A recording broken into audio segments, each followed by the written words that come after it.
ایک شخص در محبوب پر آیا اور کنڈی کھٹکھٹائی۔ محبوب نے پوچھا کون صاحب ہیں؟ جواب دیا کہ میں ہوں۔ محبوب نے کہا چل دور ہو، ابھی ملاقات نہیں ہو سکتی، تجھ جیسی کچی چیز کی اس دسترخوان پر کوئی جگہ نہیں۔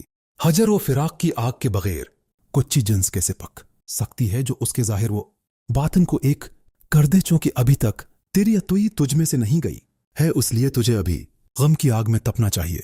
یہ جواب سن کر وہ بے چارہ در محبوب سے الٹا، پھر اور سال بھر تک جدائی کی آگ کے چرکے کھاتا رہا۔ جل جلا کر خوب پکا ہو گیا تو دوبارہ واپس آیا اور محبوب کی بارگاہ کے اطراف صدقے ہونے لگا۔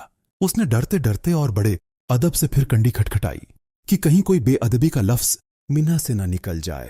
محبوب نے اندر سے آواز دی کہ دروازے پر کون ہے؟ اس نے جواب میں عرض کیا اے دلربا تو ہی تو ہے۔ محبوب نے حکم دیا کہ اب جب کی تو میں ہی ہے تو اندر چلا آ، کیونکہ ایک ذات میں دوئی کی گنجائش نہیں۔ جب ایک ہی ایک ہو تو پھر دوئی نہ صرف مٹ جاتی ہے بلکہ میں پن اور توپن کے دونوں اشارے جاتے رہتے ہیں۔